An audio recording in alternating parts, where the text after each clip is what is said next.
Dans cette capsule, je vais faire un exemple de conservation d'énergie avec les trois types d'énergie qu'on a vus jusqu'à maintenant. Donc, on va avoir l'énergie potentielle gravitationnelle, l'énergie élastique et l'énergie cinétique. Donc, la situation est décrite ici. Là, on a une balle qui a une masse de 1,8 kg qui est posée sur un ressort comprimé de 9 cm. Donc, c'est la situation qui est représentée à gauche. Donc, juste ici, on a la distance D. C'est la compression du ressort de 9 cm. On dit ensuite, puis on la lâche. Donc on tient la masse là avec le ressort comprimé, puis ensuite on le laisse aller.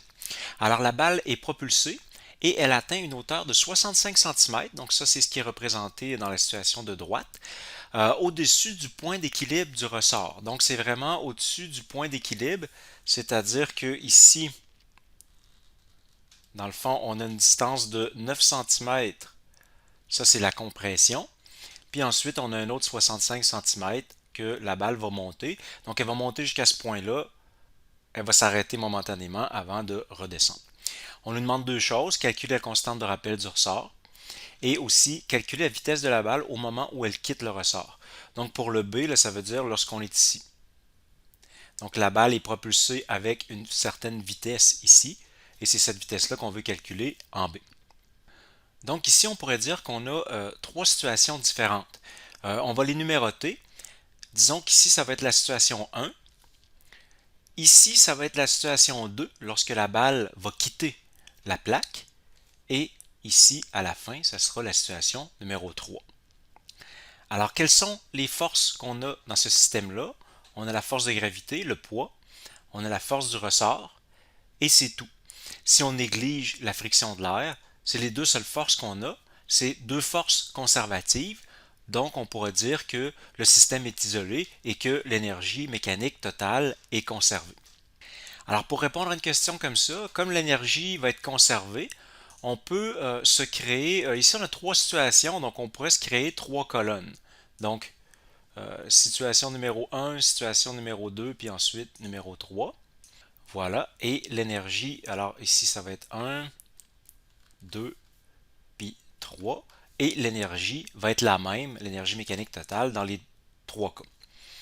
Donc, situation, on va mettre les informations qu'on a pour chaque situation, puis on verra ensuite qu'est-ce qu'on peut trouver avec ça. Donc, la situation 1, l'énergie cinétique égale 0, parce que on tient la masse avant de la lâcher, donc elle n'a pas d'énergie cinétique. Situation 2, là on va en avoir de l'énergie cinétique, bien sûr. Ça, c'est là où la balle quitte le ressort, c'est là qu'elle a même son énergie cinétique maximum. Ensuite, la situation 3, on va avoir encore 0 comme énergie cinétique, puisque c'est là que la balle s'arrête. Donc ça serait pour les énergies cinétiques. Ici, dans celle-là, on pourrait aller un petit peu plus loin en mettant la masse. Donc, on a 1,8 kg pour la masse. Donc, on va avoir 0,9 fois V carré. Ensuite, l'énergie potentielle gravitationnelle. Alors, dans les trois cas, mgy, le y0, on peut le définir où on veut. Donc, on pourrait bien, tiens, prendre la première situation ici comme étant y égale 0. Remarquez que on peut prendre le point de référence qu'on veut sur la masse aussi, là. On pourrait prendre le bas de la masse, le centre ou le sommet. Tant qu'on prend la même chose dans toutes les situations, ça fonctionne. Alors, si on décide de prendre lui comme situation y égale 0, bien sûr, on va avoir 0 comme énergie potentielle ici. Pour lui, alors là, on a monté de 9 cm. Donc, mgy, on va avoir 1,8 fois 9,81 fois 9 cm qu'on inscrit en mètres, bien sûr. Donc, on peut calculer qu'est-ce que ça donne. Alors, ça donne 1,59 joules. Donc, ce sera l'énergie potentielle gravitationnelle ici. Pour le troisième, alors mgy, cette fois-ci, on peut le calculer encore. Donc, on a 1,8 pour la masse, 9,81. Et Y, là, on a 65 cm, mais plus le 9 cm, puisqu'on a pris la première situation comme 0. Donc, en fait, on peut dire ici, on a 0,74 mètres. Donc, on peut faire ce calcul-là. Ça donne 13,1 joules. pour cette situation-là. Dernier type d'énergie, l'énergie élastique. Alors l'énergie élastique, c'est 1/2 kx carré. Alors là, il y a juste la première situation qui va avoir de l'énergie élastique parce qu'ensuite, le ressort est décomprimé. Donc les deux autres situations, ça va donner 0. Alors ici, on aura 1/2 k qu'on ne connaît pas. Puis la compression ici, c'est 9 cm. En fait, ça serait moins 9 étant donné que c'est une compression. Mais bon, comme on le met au carré, de toute façon, ça n'a pas d'importance. On peut peut-être calculer 1/2 fois 0,09 au carré, là. Ça donne 0,00405 K. Alors, on ne connaît pas K, donc on ne peut pas aller plus loin. Puis les autres, on pourrait quand même les écrire, là. On a 0 dans les deux cas. J'ai prolongé mes barres un peu ici pour calculer l'énergie mécanique totale dans chaque situation. Alors, c'est la somme de toutes les formes d'énergie. Donc, dans la situation 1, on a 0 pour l'énergie cinétique, 0 potentiel gravitationnel.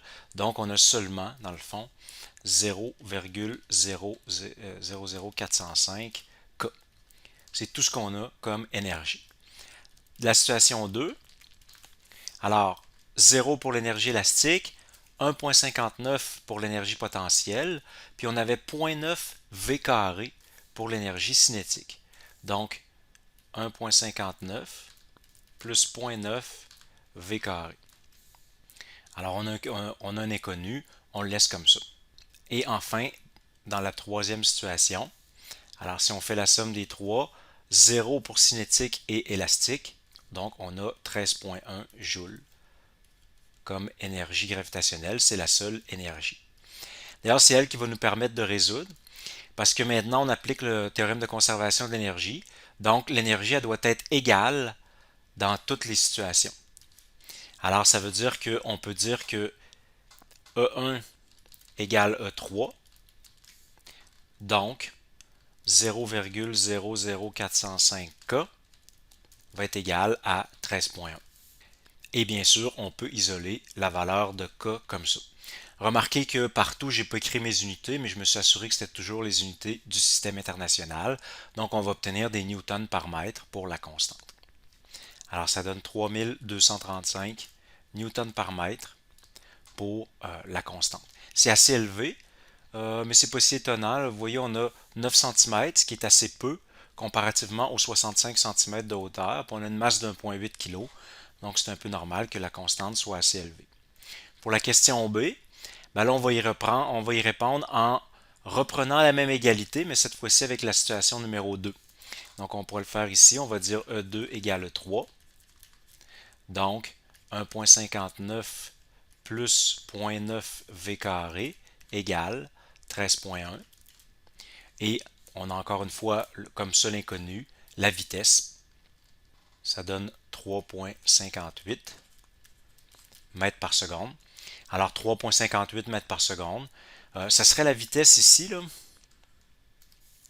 là. Après, c'est une chute libre, c'est-à-dire que l'objet va ralentir jusqu'à temps d'arrêter. Si on veut, on pourrait toujours vérifier avec les équations de la chute libre, les équations de cinématique, comme le ressort n'est plus impliqué, pour voir si effectivement ça fonctionne.